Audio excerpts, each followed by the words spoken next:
삼성전자 보통주를 가지고 계십니까? 그럼 잠깐 이것부터 확인하고 가셔야 합니다. 지금 이 순간에도 매년 33만 원이 조용히 새고 있거든요.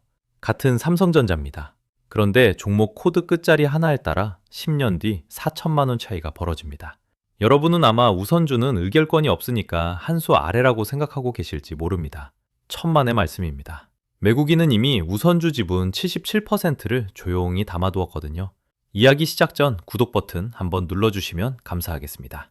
지금부터 420만 주주가 놓친 배당의 함정을 낱낱이 파헤쳐 보겠습니다. 자, 이제 본격적으로 단서부터 꺼내놓겠습니다. 여러분 한번 상상해 보십시오. 같은 회사, 같은 사업, 같은 재무제표인데 종목 코드가 두 개입니다. 005930과 005935. 끝자리 하나만 다릅니다. 그런데 이 두 종목에 외국인이 들어가 있는 비율을 보면 등골이 서늘해지거든요. 삼성전자 보통주, 그러니까 005930, 외국인 지분율 약 52%입니다. 이미 절반 이상이 외국인 손에 있다는 뜻이죠. 그럼 우선주는 어떨까요? 005935, 외국인 지분율 무려 77%입니다. 25%포인트 차이가 납니다. 같은 회사 안에서 외국인이 보통주에는 절반만 들어가 있는데 우선주에는 4분의 3을 채워 넣었거든요. 여기서 진짜 무시무시한 사실이 하나 있습니다. 우선주 시장은 작습니다. 시가총액 약 11조에서 12조 원. 삼성전자 전체 발행 주식 59억 주 가운데 우선주 비중은 12%에서 14%에 불과합니다. 이 작은 시장의 77%를 외국인이 조용히 담아둔 겁니다. 이게 우연일까요? 천문학적인 자본을 굴리는 외국 기관 투자자들이 우연히 한쪽에만 줄을 섰을 리 없거든요. 여러분은 아마 이렇게 생각하고 계실 겁니다. 외국인은 어차피 보통주 사고 한국 개미들은 알아서 잘 굴리고 있다고요. 천만의 말씀입니다. 외국인은 정확히 반대편에 서 있거든요. 한국 개인 투자자가 보통주 005930에 줄 서 있는 동안 외국인은 우선주 005935 쪽으로 조용히 옮겨갔습니다. 같은 아파트 단지인데 외국인은 B동만 사고 한국인은 A동만 사고 있는 격입니다. 그런데 두 동의 평수, 층, 향이 똑같습니다. 차이는 단 하나뿐인데 그 하나가 이상하게도 외국인 쪽 돈값을 더 단단하게 만들고 있거든요. 자, 그럼 외국인이 왜 굳이 우선주를 담았는지 그 진실에 한 발짝 더 들어가 보겠습니다. 그러려면 우선주가 한 수 아래라는 통념부터 무너뜨리고 가야 하거든요. 의결권이 없다는 그 한 가지 이유, 정말 그게 약점일까요? 보통주와 우선주, 같은 회사, 같은 사업, 같은 재무제표입니다. 차이는 사실상 단 두 가지거든요. 하나는 의결권, 다른 하나는 배당 우선권. 그런데 한국 개미가 보통주를 고수하는 이유는 거의 항상 같습니다. 그래도 의결권은 있어야지. 여러분도 한 번쯤 들어보셨을 겁니다. 여러분은 아마 의결권이라도 있으니까 보통주가 한 수 위라고 생각하고 계실 겁니다. 절반은 맞습니다. 하지만 현실은 이론보다 훨씬 더 잔인하거든요.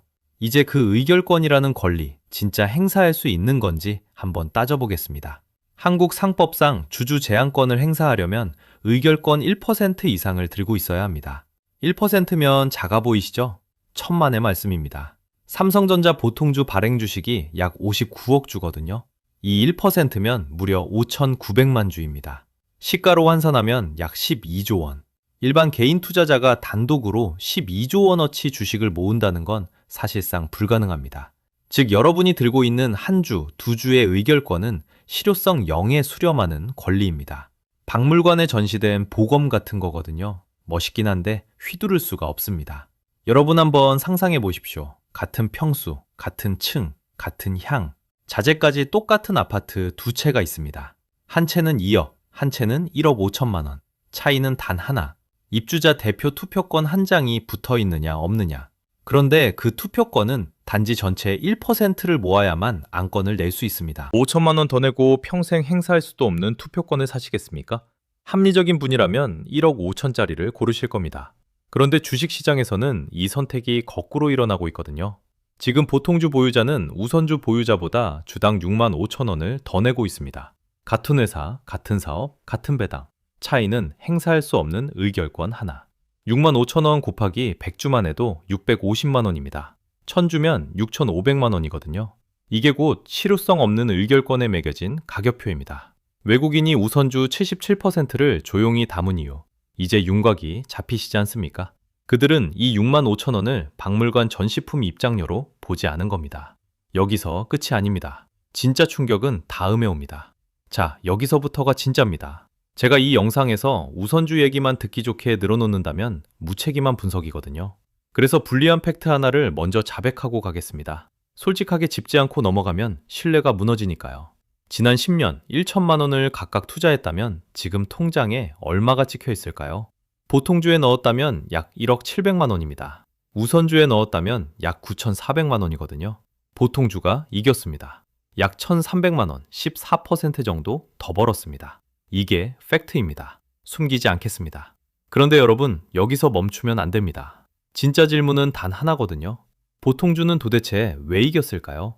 답은 의외로 단순합니다. 괴리율이 벌어졌기 때문입니다.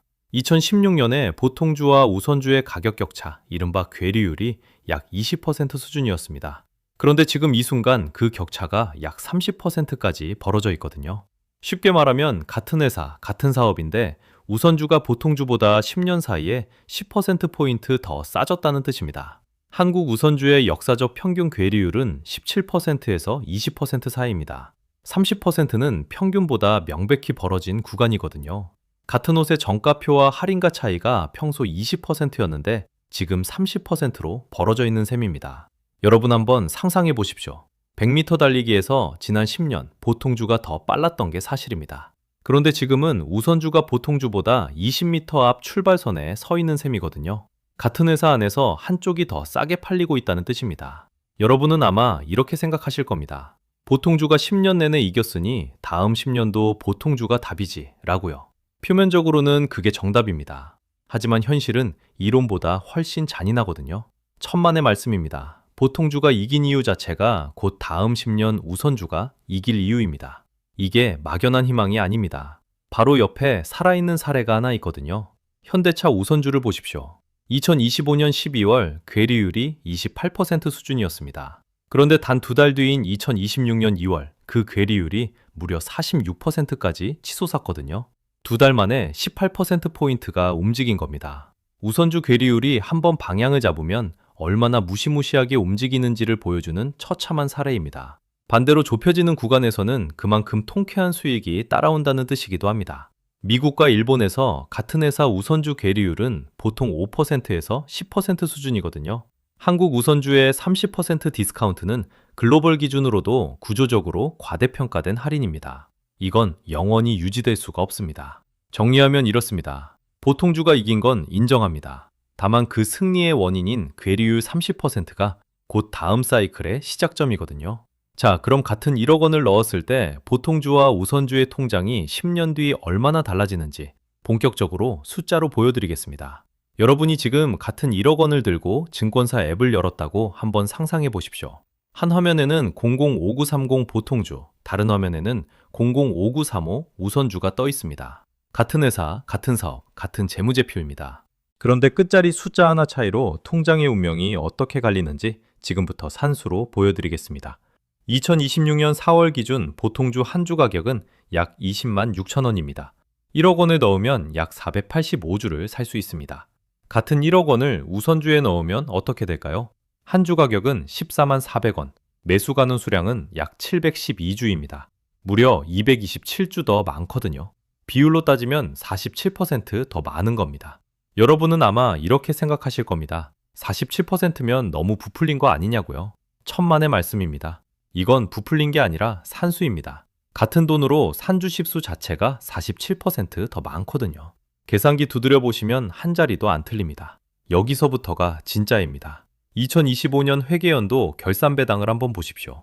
보통주는 1주당 1668원, 우선주는 1주당 1669원입니다. 1원 차이입니다. 1주당 받는 돈은 사실상 똑같다는 얘기거든요. 그런데 여러분, 보유 주식수가 47% 많으면 받는 배당 총액도 47% 많아집니다. 단순한 산수입니다. 연 배당으로 환산해 보겠습니다. 1억 원을 보통주에 넣은 분은 485주 곱하기 1668원, 약 70만 8천 원을 받습니다. 1억 원을 우선주에 넣은 분은 712주 곱하기 1669원, 약 103만 9천 원을 받습니다. 매년 33만 원 차이입니다. 같은 회사, 같은 1억 원, 같은 사업입니다. 그런데 매년 33만 원이 한쪽 통장에서만 더 들어옵니다. 33만 원이 별거 아니라고 느껴지실 수 있습니다. 그럼 이걸 10년으로 늘려보겠습니다. 단순 합산만 해도 330만 원입니다. 그런데 배당을 받아서 다시 우선주를 사는 복리 효과, 거기에 지금 30%까지 벌어진 괴리율이 평균 17에서 20%로만 정상화돼도 추가 수익이 붙습니다. 두 효과를 합치면 10년 누적 격차는 약 4천만 원에 이르거든요. 4천만 원입니다. 직장인 1년 연봉입니다. 같은 회사 안에서 종목 코드 끝자리 하나 잘못 골랐다는 이유로 1년치 연봉이 한쪽 통장에서만 새고 있는 셈입니다. 여러분 한번 상상해 보십시오. 같은 동네, 같은 평수, 같은 1억 원짜리 눈덩이입니다. 회사가 잘 되든 못 되든 두 통장은 같이 움직입니다. 그런데 한쪽 눈덩이는 출발할 때부터 47%더 큰 덩어리거든요. 굴러갈수록 격차가 벌어지는 게 당연합니다. 눈사람을 굴리기 시작하는 출발점 자체가 다른 셈입니다. 같은 비탈에서 같은 시간 굴려도 결과가 같을 수가 없거든요. 420만 명이 보통주 통장을 들고 있습니다. 외국인은 작은 우선주 시장의 77%를 조용히 담아두었습니다. 이게 우연일까요? 외국인이 산수를 못해서 그랬을 리가 없습니다. 정확히 알고 움직인 겁니다. 이 산수를 알고 보면 통쾌하지 않으십니까? 적어도 이 영상을 끝까지 보고 계신 여러분은 420만 명 중에서 진실을 마주한 소수입니다. 그런데 여러분, 진짜 결정타는 이게 아닙니다. 매년 33만 원, 10년 4천만 원도 충격이지만 지금 한국 시장에 동시에 진행되는 세 가지 사건이 이 격차를 더 벌리고 있거든요. 47%더 큰 눈사람이 가만히 굴러가는 게 아니라 등 뒤에서 누가 계속 새 눈을 던져주고 있는 셈입니다. 하나씩 짚어드리겠습니다. 첫 번째 트리거, 자사주 소각입니다. 2026년 4월 2일 삼성전자가 자사주를 통째로 찢어 없앴습니다. 보통주 7,335만 9,314주, 그리고 우선주 1,360만 3,461주, 합치면 약 8,696만 주, 시가로 환산하면 약 14조 6천억 원 규모입니다. 한 분기 분량 소각으로는 역대급 수치거든요. 여러분, 자사주 소각이 뭔지 쉽게 말씀드리면 이렇습니다. 회사가 자기 회사 주식을 시장에서 사와서 그대로 찢어 없애는 겁니다. 남는 주식 수가 줄어드니까 똑같은 회사를 더 적은 사람이 나눠 갖게 되는 셈이거든요. 한 사람당 몫이 자동으로 커집니다. 여기서 진짜 무서운 게 뭐냐? 우선주는 발행 주식 자체가 전체의 12에서 14% 수준에 불과합니다. 작은 시장이거든요. 그 작은 시장에서 1360만 주가 또 사라진 겁니다. 희소성이 한 번 더 강화된 거죠. 우선주는 사실상 신주 발행이 거의 없는 종목입니다. 자사주 소각은 계속되고 신주는 안 나오고 들어있는 사람이 가만히 있어도 가치가 점점 진해지는 구조거든요. 두 번째 트리거, 3년 9.8조 원 배당 정책입니다. 2024년 1월 31일에 삼성전자가 공시한 내용이거든요. 잉여 현금 흐름의 절반, 그러니까 50%를 주주에게 환원하겠다. 연 9.8조 원을 배당으로 풀겠다는 약속입니다. 보통주든 우선주든 1주당 배당은 같습니다. 그런데 우리가 파트 4에서 봤죠? 같은 1억 원으로 우선주는 47%더 많은 주식을 들고 있습니다. 9.8조 원짜리 파이가 풀릴 때 47%더 큰 그릇으로 받게 되는 겁니다. 세 번째 트리거가 더 결정적이거든요. 금리 인하기와 인구 구조입니다. 한국은행이 금리 인하 사이클에 진입했습니다. 예금 이자가 떨어지면 어떻게 됩니까? 매달 안정적인 현금이 필요한 사람들이 배당주로 몰리거든요. 게다가 베이비 부머가 본격 은퇴 구간에 들어갔습니다. 매월 통장에 따박따박 찍히는 현금 흐름, 이게 은퇴 세대의 생명선입니다. 배당주, 그 중에서도 배당 수익률이 더 높은 우선주에 구조적인 수요가 생기는 거거든요. 여러분은 아마 자사주 소각이야 늘 있는 일 아니냐고 생각하실 겁니다. 표면적으로는 그게 정답입니다. 하지만 14.6조 한 분기 소각, 9.8조 3년 배당, 금리 인하기 진입, 베이비 부머 은퇴, 이 네 가지 사건이 동시에 작동하는 구간이 역사적으로 거의 없었거든요. 그리고 이걸 외국인은 이미 알고 움직였습니다. 최근 외국인이 한국 시장에서 가장 많이 산 주식이 뭔지 아십니까? 삼성전자입니다. 미래에셋증권 분석에서 이런 표현이 나왔습니다. 보통주는 80% 폭등했는데 우선주는 반값. 그러니 주주 환원해법을 다시 짜야 한다고요. 외국인 77%가 단순히 보유 비중이 아니라 지금도 실시간으로 더 담고 있는 비중이라는 뜻입니다. 이게 여러분 지갑과 어떻게 연결될까요?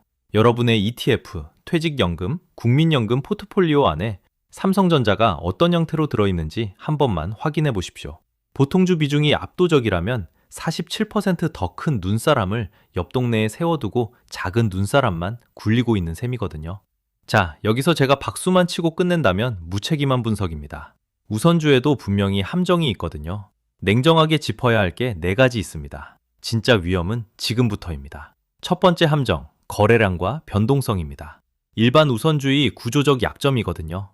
삼성전자오는 코스피 대형주라 평소에는 거래량 충분합니다. 다만 폭락장이 오거나 외국인이 일제히 매도 버튼을 누르면 보통주보다 더 깊게 떨어집니다. 외국인 지분율 77%가 곧 양날의 검이거든요. 들어올 때는 끌어올리지만 나갈 때는 더 깊은 구덩이를 만듭니다. 두 번째 함정, 괴리율 회귀가 보장되지 않습니다. 평균으로 돌아오려는 성향은 분명히 있습니다. 그런데 그게 언제 좁혀지는지는 아무도 모릅니다. 현대차후 사례 다시 한번 보십시오. 2025년 12월 28%였던 괴리율이 2026년 2월에 46%로 벌어졌습니다. 단 2달 만에 18%포인트가 더 벌어진 거거든요. 단기에는 더 깊어질 수 있다는 뜻입니다. 세 번째 함정, 신주 발행 부재와 코스피 200 미편입입니다. 한국 우선주는 사실상 신주 발행이 거의 없습니다. 자사주 소각만 계속되니까 장기적으로 희소성은 올라가지만 거꾸로 말하면 유동성이 점점 마르는 구조거든요. 거기에 코스피 200 같은 주요 지수에 우선주는 미편입입니다. 패시브 자금, 그러니까 지수를 그대로 따라가는 ETF 자금이 자동으로 들어오지 않습니다. 보통주가 받는 자동 수혈을 우선주는 못 받는 겁니다. 네 번째 함정, 의결권 부재가 거버넌스 리스크와 결합될 때입니다. 회사가 투명하게 운영될 때는 의결권 없어도 상관없습니다. 그런데 한국 재벌 거버넌스 이슈가 터지면 의결권 없는 우선주가 더 깊게 디스카운트 되거든요. 거기에 배당 소득세 15.4%, 연 2천만 원 초과시 금융소득 종합과세까지 따라옵니다. 배당 의존 전략의 약점이거든요. 정리하면 이렇습니다. 우선주는 만능이 아닙니다. 다만 지금 이 순간 같은 1억 원으로 47% 더 많은 주식, 매년 33만 원 더 큰 배당, 그리고 14.6조 자사주 소각에 9.8조 배당, 금리 인하기까지 4종 트리거가 동시에 작동하는 구간이라는 사실은 변하지 않습니다. 행동 하나만 부탁드립니다. 여러분, 매수 단가를 한 번만 확인해 보십시오. HTS나 MTS에서 보통주 평균 매수 단가에 1.45를 곱해 보시면 됩니다. 그게 같은 돈으로 살 수 있었던 우선주 수량 환산값이거든요. 거기서 다음 사이클의 답이 보입니다. 같은 회사 안에 2개의 통장이 있었습니다. 외국인은 이미 더 큰 통장 쪽에 77% 비중으로 줄을 서 있었고 420만 한국 개미 대부분은 작은 통장을 쥐고 있었던 겁니다. 이건 종목 추천이 아닙니다. 같은 돈으로 47%더 많은 주식을 가질 수 있는 선택지가 화면에서 한 칸 아래에 있었다는 사실 그 자체입니다. 여러분께 묻고 싶습니다. 다음 10년, 같은 회사 안에 2 통장 중 어느 쪽에 47%더 많은 주식수로 줄을 서시겠습니까? 그대로 둘지, 일부만 옮길지, 새로 모을 때부터 다른 줄에 설지. 여러분, 매수 단가와 우선주 가격을 비교해 본 결과를 댓글로 꼭 남겨주십시오. 제가 하나하나 읽고 다음 영상 기획에 반영하겠습니다. 다음 편에서는 같은 구조가 더 크게 벌어진 종목을 가져오겠습니다. 현대차후, 괴리율 46%, LG화학우 49.92%의 정체, 9.8조 배당 다음에 한국 시장이 마주할 두 번째 함정의 이름들이거든요. 돈의 흐름은 지금도 우리 모르게 움직이고 있습니다.